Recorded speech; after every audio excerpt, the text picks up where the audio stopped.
Hello and welcome to Migrate to Nutanix with minimal downtime. Today's webinar is sponsored by Nutanix and produced by Actual Tech Media. My name is Scott Becker. I'm from Actual Tech Media and I'm excited to be your moderator for this event. Now, before we get to today's great content, we do have a few housekeeping items that will help you get the most out of this session. First off, we want this to be an informative session for you, so we encourage any questions in the questions box in our webinar control panel. Not only will we have team members responding to questions during the live event, but we'll also have a dedicated Q&A session at the end of the presentation where we'll discuss in greater detail some of the top questions that you ask. The Q&A panel is also the place to let us know about any technical issues that you might experience. A browser refresh will fix most audio, video, or slide advancement issues, but if that doesn't work, just let us know in the Q&A and we'll provide further technical assistance. Now, in the handout section of your webinar control panel, you'll find that we're offering several resources, and I'd especially like to call your attention to a link to get started with Nutanix and a PDF exploring if your IT operations are too dependent on VMware. Also in there, you'll find a link to the Guerrilla Guide Book Club and the Actual Tech Media Event Center, which has our calendar of upcoming events. So I encourage you to access those resources now and share them with your friends and colleagues. Third, at the end of this webinar event, we will be awarding a $250 Best Buy gift card to one lucky registrant. Of course, you must be in attendance during the live event to qualify for that prize. Official terms and conditions of today's prize drawing can also be found in the handout section. Just scroll to the bottom and you'll find the prize terms and conditions link there. Now, finally, one of the best benefits of this event is the opportunity to ask a question of our expert presenters. So to help encourage your questions, we have a special additional prize for you that's another Best Buy gift card, this one for $50 for the best question. At the end of the event, we'll look at all the questions, pick out the very best one, and contact that prize winner. So with that, let's get to today's fantastic content. It is my pleasure to introduce you to our presenters today. We have Harsha and Steve. They're both directors at Nutanix, and we're in great hands for the session today. Harsha and Steve, welcome. Thanks, Scott. Thank you very much. Thanks, Scott. Good to be here. Yeah, thanks for being here. Really appreciate it. I'm looking forward to the session, so I'll get out of the way and Harsha, take it away. Thank you. So, we're all here, for instance, to talk about, how can Nutanix help with migrations, right? And this is very important in this current market situation because considering, big news in the infrastructure space, right? Infrastructure as a service space, one of the biggest market movements is, the acquisition of VMware by Broadcom. And, many of these customers, VMware customers we've been hearing from, they're looking for different ways on coming up with a plan B for this, this thing. And one of the things they're looking for is, as a plan B, is migrating to Nutanix. And this webinar is actually to help that audience, those customers, on how we can, make migrations easy, right? To start off with, let's talk about, before we jump into specific about migration details, let's start off with why, what's the point of view? How should we think about this, right? We should always think about it from, everything, from the application perspective, right? I was in IT before when I started off my career, and there were a lot of migrations before, right? But in this day and age, everything is driven by applications. Just imagine, for instance, look at your phone, and in your phone, how many apps do you have in the last 5 years? For instance, 5 years ago, probably you didn't have as many apps as you do right now. And in my own phone, I have about 10 pages of apps on my phone, right? So apps, purpose-driven apps is driving the need of infrastructure these days. And as a matter of fact, after more than 2 years of this COVID and other market disruptors, and as we're navigating through this different economic conditions, through all these things, one thing has been clear, right? One thing is basically now we're living and breathing in a digital first world. So as a matter of fact, and also IDC predicts that in their future scope report, that by 2026, there'll be 750 million new apps. That's 750 million new apps, right? That's a lot of apps. And essentially, all the companies now are becoming into software factories, right? Like building out software, and for own their competitive differentiation, the faster you can build your code, the faster you can beat your competition, right? So that's the crux of the new competition right now. And behind all these things is infrastructure. So that puts a lot of stress on an IT teams on what's the infrastructures that could be built so that to support their organization and their business needs to get to market faster for the new apps. So considering all this, it's very important to choose the right platform and the right path moving forward, right? Because whatever platform that you're choosing, that you have to keep in mind your long-term implications of that. And how does it support your long-term business goals? How does it provide you that flexibility? And then how does it help you in getting those apps faster into the market? So with this in mind, it is very important to choose the right path and the right platform. So Steve, I think you can introduce what's starting off with what's the current platform, and then what are we introducing here? Yeah, thanks, Harsha. So what we're looking at here should be familiar probably to everybody on the call. This is what most VMware-centric infrastructure looks like, with a storage array at the kind of center of the infrastructure, right, holding all of the data that VMs are accessing, connected through typically fiber channel switching, and then connected to an array of or a cluster of VMware servers. And so, this was, really the state of the art for a long time, right? And the change that VMware was able to bring to data centers can't be understated. So, historically servers were isolated islands, and virtualization enabled server consolidation. It enabled, automation. It enabled all kinds of efficiencies within IT. And the shared storage itself is what made advanced virtualization features possible. Things like HA and DRS. It greatly simplified disaster recovery and backup.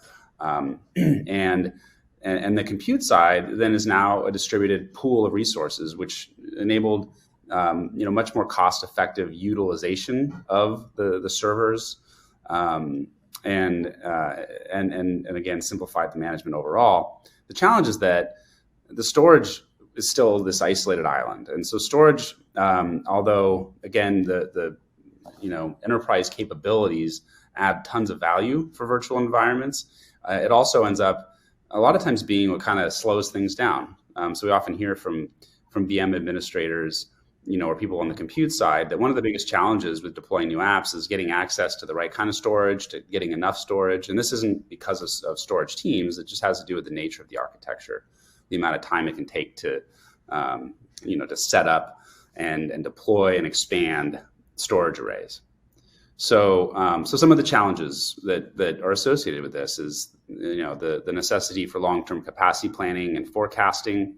If it takes a while to deploy a storage array, and if you have to essentially choose the level of performance you'll need over the lifetime of the array, it means that really intensive planning is required if you want to get it right. Otherwise, you may be back to the drawing board, buying new storage and working on another deployment, before you had planned. It also makes it a little more difficult to deploy applications as quickly as as the business needs sometimes, right? So the idea behind needing to for an application owner to file a ticket, it starts with the virtualization team, goes to the compute team, down to the storage team, and so just this process of handing off the ticket and provisioning the different levels of resources can really slow things down and hinders things like self-service. And then when it comes to then upgrading the storage, migrating all of the data off and upgrading and then actually forklifting in the new storage array, makes it very difficult to be always on the kind of latest and greatest hardware on the storage side. So basically the summary is that it's not as adaptive to changing business needs. And in the era of cloud, we're in, the expectations for businesses have changed, right? And IT is, still tasked with keeping the lights on, with running the business operations, things like, HR and finance, and making sure that email, is accessible, but also are needed much more to support the needs of building new applications and really driving business agility and innovation. So what HCI does is brings that cloud-like flexibility and innovation to not only the data center, but then enables the connection between the data center and the cloud, so that the location really becomes much less important. And so what you end up with is the storage now, in the same way that virtualization revolutionized compute and enabled much more efficient operations, HCI has done the same thing for storage. And one of the great things about Nutanix is that there's it comes with a built-in hypervisor that has all the enterprise capabilities that you're used to, and it enables you to have that alternative to the VMware infrastructure that most organizations rely on. So I'm going to hand it back over to Harsha here to talk through a little bit about what applications our customers are running on HCI. Yeah. So thanks, Steve. So it's an interesting survey that we did, right? Because when people think about, where should they put their workload, right? Like what's the infrastructure they need to put their workload on?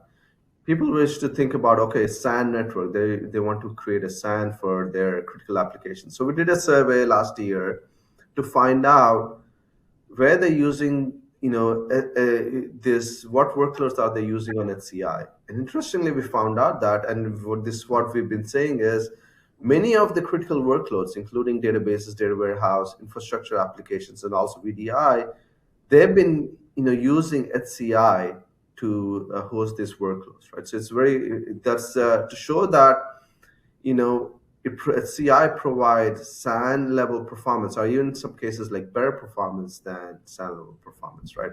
And as a matter of fact, just this morning, I was with several of customers this morning, prospects, and then I did the same question. I asked the same question without any notes. I asked them some question on, if you're looking for migration from SAN, for HCI, what are the kind of workloads that you thinking about moving? The top answer was database and data warehousing. The reason, because connecting back to the apps, that the original slide that I mentioned is because the new way of creating these apps and the performance requirements of these apps requires an environment, infrastructure environment that provides that flexibility, right? As Steve has mentioned, needs to provide that flexibility. So HCI is best suited for that. And so this is the survey that we found out. And, some of our audience might also be thinking now is, okay, this is great, right? Like for my future workloads, for my apps, that I will pick HCI. That's great. That's something that I know. But what do I do right now with my current VMware environment that I have already? For that as well, actually bringing in Nutanix brings the best out of your current VMware environment. And we can get into the details more, and I'll pass it on to Steve to get into more details on how Nutanix brings the best out of VMware. Yeah, thanks, Harsha. So as companies are looking to mitigate risk around their VMware investment, many are looking at the AHV hypervisor as an alternative, and for good reason. But it's not always quite that simple. VMware environments are pretty sticky for a lot of reasons when it comes to automation that is already built, the familiarity of the team, even just sometimes concerns about moving really business critical workloads to a technology that maybe your organization hasn't used yet. So I want to highlight the fact that VMware integrates really seamlessly with Nutanix HCI, and in fact, this is really where we started as a company was by providing HCI for VMware environments. And I want to I'll highlight some of the benefits. Right, is is the underlying integration point is seamless and clear. It's essentially a data store within your VMware environment. You continue to manage VMs through vCenter. You continue to automate and so on with the tools that are pre-existing. And so this makes it easy for you to make the most of your existing VMware investments, and also it at the same time helps greatly simplify your VMware environment. So you go from the scenario that I had described before around filing a ticket and having it progress through teams, and then maybe depending on how efficient your team is, it could be after a day or more frequently after a week or more that the application is ready to be deployed. And contrast that with VMware running on Nutanix with all of the self-service capabilities built in and the simplicity of the storage architecture. And we see a lot of examples of customers that are able to just enable self-service for their users so that they can kind of stay out of the critical path for app deployment and keep an eye on infrastructure, but not need to be kind of in that, in the day-to-day of every app that's deployed. So let's talk through a couple of the major, I think, benefits of making this move. So the first is simplicity, right? So the idea is you can deploy your infrastructure and use it on the same day. It's a quick, seamless deployment. This is whether it's in your data center or in the cloud, and all of the data services, apps, and so on. There isn't any additional integration that's required, right? It all comes all connected right out of the box with a single console, one-click updates, which I'll talk through a little more in a moment, which is a real game changer, especially from a security perspective. And then seamless workload and license portability, and this is really important. Not only from the perspective of being able to deploy licenses where needed, whether it's across data centers or at the edge, but those same licenses can be applied to your cloud clusters as well, and the workloads can then be seamlessly migrated into the cloud across locations and so on. So the idea here is just making the infrastructure less of needing to spend less time on the infrastructure management itself and focusing more on what you get out of the infrastructure. So the other thing that's critical is choice, and I think this is, I think any enterprise that works heavily with IT vendors knows that it's important when you can to maintain that choice, right? And because you never know kind of what's going to happen in the future, right? And so kind of maintaining the flexibility to adapt is really critical. Being able to choose the best hypervisor. So, whether this is for your organization as a whole, whether you feel certain applications, work best, or you're at least most comfortable with them running with a hypervisor. We have a lot of customers who have both AHV and VMware ESXi running within the same environment.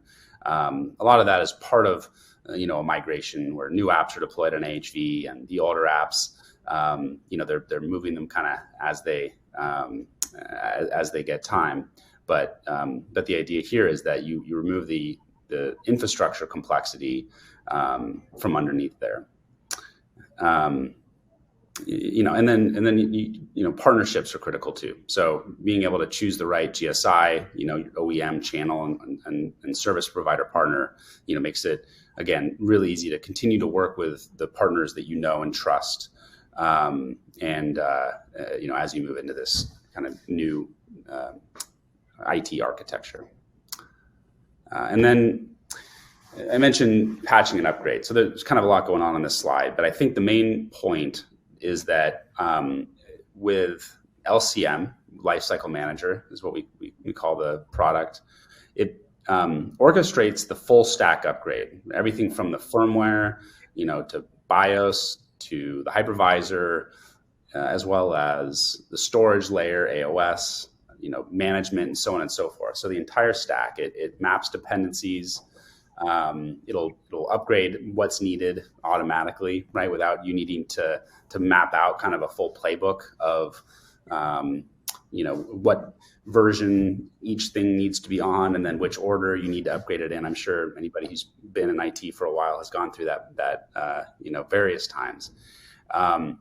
And so what this does is that when there's a critical security exploit that comes out, your business can react quickly and upgrade your clusters as soon as the patch is available, and without needing to, again, spend time planning out the upgrade and finding outage windows and things of that nature. So this is something that I think is really important to note, and also that this includes the VMware side of things. So it'll also upgrade VMware ESXi.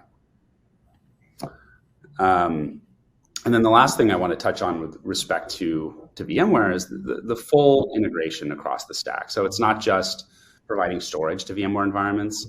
All of the higher level capabilities are also fully integrated. So not everything is even listed here. I mean, things like unified storage, Nutanix database service, all of this works seamlessly with Nutanix and VMware. But I did want to highlight the benefit of advanced management and orchestration capabilities for VMware. So, for example, things like anomaly detection, right? So it tracks the performance and capacity and so on being used by your workloads.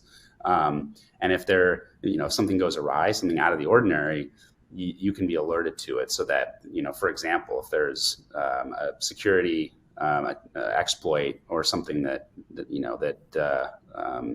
is unexpected, it can help bring your attention, and kind of cut through the noise and find the signal. And also things like capacity planning, so that you can determine when you need to add more capacity, which is one of the real benefits of HCI as well. You can always just add a node, add drives to existing nodes, and so on and so forth. So it makes it really easy to adapt as needs change over time.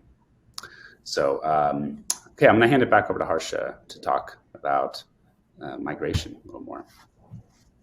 Yeah, thanks, Steve. I think that's a lot. That was a lot of detail, right? Like that we covered. Just to bring our audience towards what we covered so far is what might be in their minds is, one is how is HCI evolved into, right? Like evolved into where you can have business critical workloads on HCI, right? So it provides actually SAN level or better than SAN level performance, right? So we did a survey on that. And we've noticed that many of our customers are using databases, VDI, as well as their infrastructure critical applications on HCI. And in addition to that, so for future, when you think about an infrastructure for the future, HCI is the best platform for the number of apps that are coming out in the market right now. The next thing is, obviously, many organizations have been using VMware for a long time. So what do we do with the existing install base for that, right? So we've also provided a path on how Nutanix actually creates one control plane, a management plane, across the VMware infrastructure space as well, and it helps with that. And one of the good points that we also mentioned was on the lifecycle manager. I think recently I've also seen, there's been news about the security incident with servers not being upgraded and patched, and it was a huge incident just last month. So LCM essentially helps with that, keeping everything patched up, infrastructure patched up, right? So these are the different paths of coming up with the Plan B option. And another option is, Nutanix Move. So Nutanix Move actually was developed exclusively to help VMware customers migrate from VMware vSphere on 3-tier architecture to Nutanix HCI. So today, Move has evolved to bring both private and public cloud cross migration as well. But it's a toolkit that Nutanix provides on moving your work VMs from one environment to another environment, right? So it's a very easy tool. We have a lot of how-to videos as well in Nutanix University on YouTube. And you can use this tool with minimal downtime of moving your VMs from vSphere 3-tier architecture to a Nutanix architecture. And the downtime actually is very small. It's actually maybe just to the cutover period from your existing VM to bringing up the VM in Nutanix environment, right? So it's a very, very minimal cutover period for using Nutanix Move.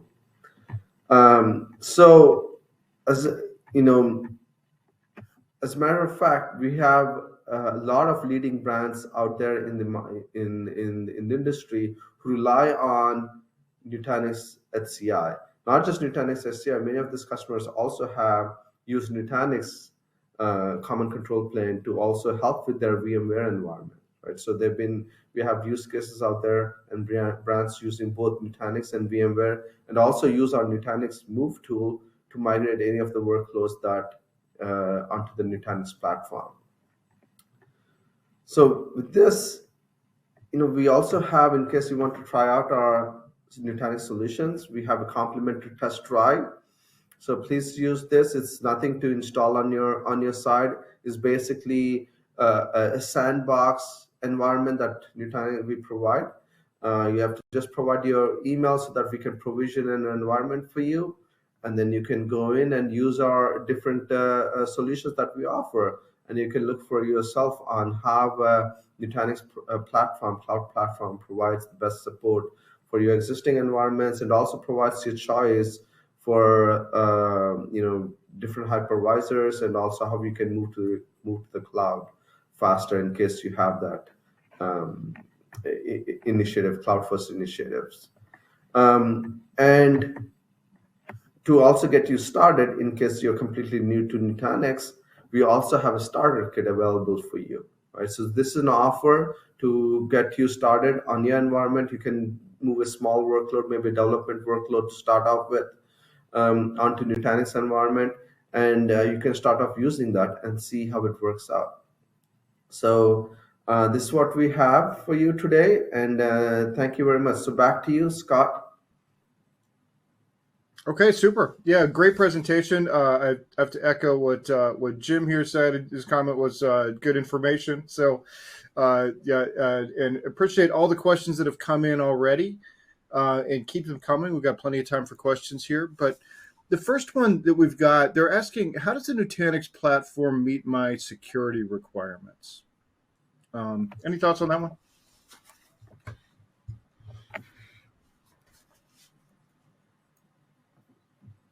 Oh, Steve, I think you're... I got it. I was muted. I think that there's a variety of ways, right? I think security is always an interesting topic because it's not, there's never one security solution. So on the Nutanix side, I probably don't need to go through every last detail of it. We mentioned LCM, right? I think that's one of the most critical aspects to keeping, your environment secure is patching, being on the latest version, making sure that any known exploits aren't existing in your environment.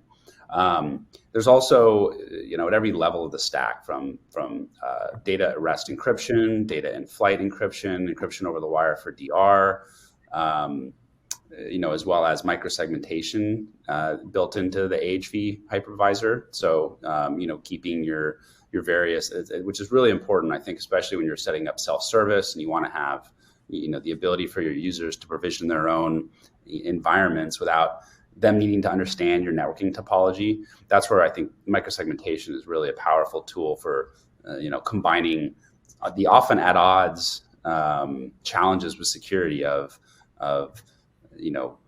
helping your users be productive but also secure, right? We all know the challenge of needing to update our passwords every, however many months it is, but there are just certain realities that we need to face. And then of course, backup is always one of the most important aspects as well, so that, in the event that a breach does occur, you're able to get that data back as soon as possible and minimize, any business impact of it. So those are a few ways, but, anybody interested in taking a deeper dive in security, we have a lot of experts that can go into that much more extensively. Okay, super. Next question we have here comes from Elizabeth, who's asking, apart from VMware, does Nutanix hardware support Hyper-V virtualization? Yeah, absolutely. We've for, I think it's been 7 or 8 years now, supported the three major hypervisors, right? Which is VMware, Hyper-V, and Nutanix. And so and I think the same thing holds true for VMware, for Hyper-V as it does for VMware, right? Which is that you get really all the benefits of the underlying Nutanix platform, but you can maintain the virtualization layer that you're used to or accustomed to if you need. To add to what Steve mentioned, right? That's the choice aspect that Steve was talking about, right? Like that's the choice that Nutanix provides the choice of working with different hardware, provides the choice of working with different hypervisors as well. And in addition to that, in case there someone is interested to move off that hypervisor, right? In case, right? Many people are used to using certain hypervisors. So they're happy with it. They can use it on Nutanix platform. But in case they want to migrate out of that hypervisor, they can use Nutanix Move. So Nutanix Move also supports these other hypervisors to move over to AHV. So that's another benefit of Nutanix Move. Okay. Yeah, super. We've got a couple of questions about VMware migrations and Move as well. So one of those was how is Nutanix Move licensed?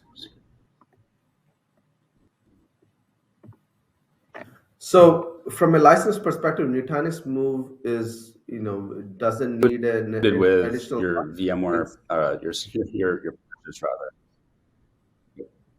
Sorry, I think I had a blip there. Go ahead, Harsha. Yeah. So I was saying the question was about Nutanix Move license, right? So Nutanix Move license is actually for any existing Nutanix license customers. Nutanix Move is included, right? It doesn't need any additional cost. It's an additional service that we provide in case they want to move their workloads over to different platforms.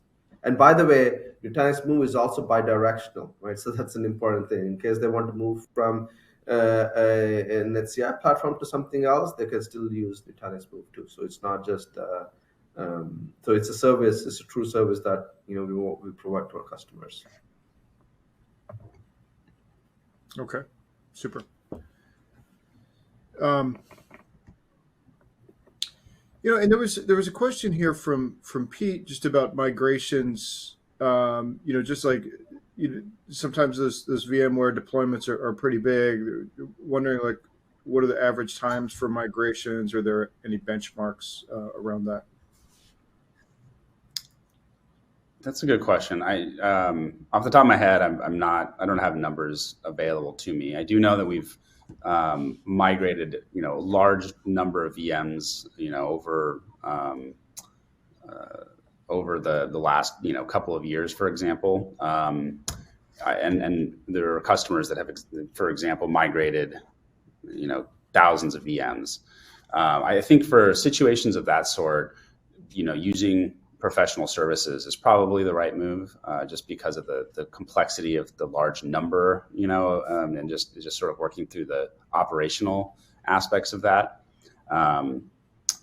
But yeah, that's something that maybe if we could follow up with you on, if you want to reach out, we can probably provide some more detail.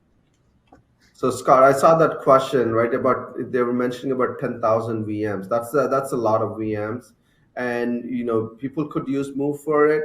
But that needs a lot of orchestration on doing the cutover process from those VMs to the Nutanix VMs and moving the data and all that. So for that kind of big scope of move, then we recommend also using professional services that we provide, and just our Nutanix professional services are industry known. We have over 90 NPS score, right? Very high score for industry. So we have great services to help you with that. Okay. Yeah, and just to add, to clarify, the services would use Move, and customers, if they're sophisticated and they've gone through the process, could of course do it themselves. But yeah, for a deployment of that size, getting some help is probably a good idea. Super. So you guys mentioned simplified management quite a bit. Can you really cut down time spent managing infrastructure with these solutions?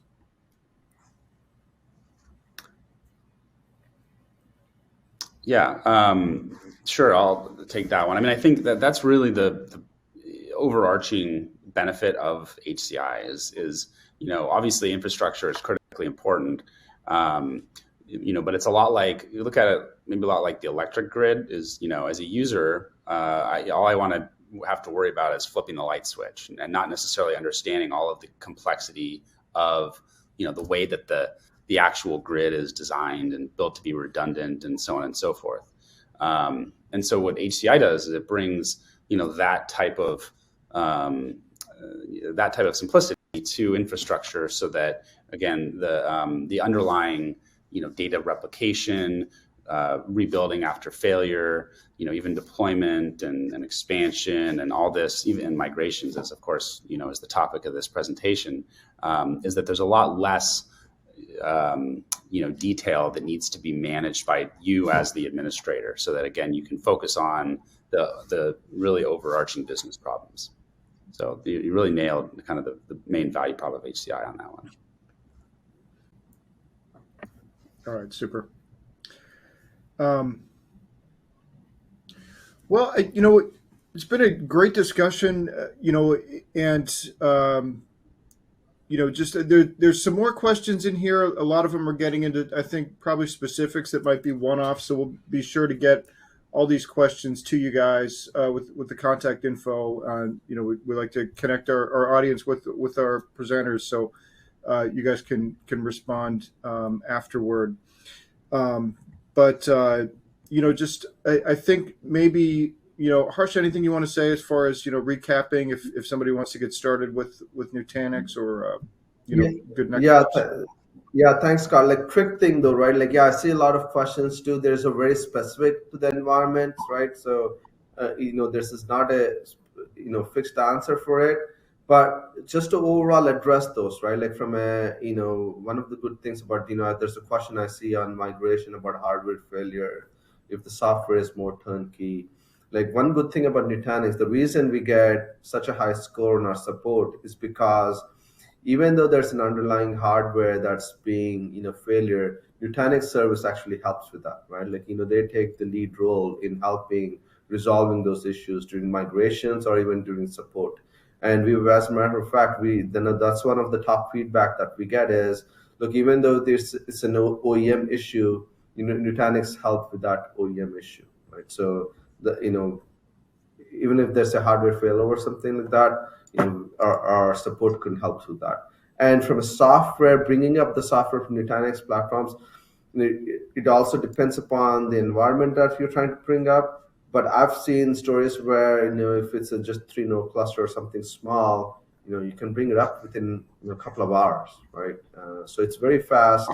So it also depends upon the environment. So these are very specific questions. You have to study your environment, do a sizing exercise, and depends upon that on how do we do the migration, or how do we bring up your environment using Nutanix HCI. So those are the things I wanted to cover at a high level.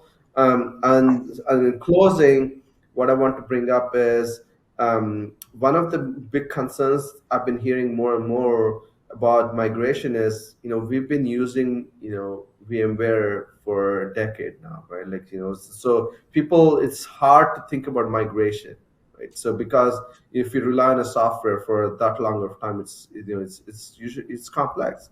But Nutanix is here providing the toolkit, providing the framework for migration, providing also services and the starter kit to make it easy for you for migrations, right? So you have to come up with a framework on how to migrate and get started for that Plan B option. So we are here to help, and anybody who needs specific help, please feel free to reach out, use our tools, and could also reach out to us directly. Okay, excellent. Well, Harsha and Steve, thank you so much for putting together this presentation today, and for all your insights and the insights here in the Q&A. I really appreciate your time. Thanks, Scott. Absolutely, it's been a pleasure. Thanks, Scott. All right, and before we wrap up, we do have one more piece of business. It is the $250 Best Buy gift card drawing, and the winner of that card is Brian Colley from North Carolina. So congratulations to Brian. We'll be in touch to get you your card. And with that, on behalf of the Actual Tech Media team, I want to thank Nutanix for making this event possible. And thanks as always for attending and for your great questions today. That concludes this event. Have a fantastic rest of your day.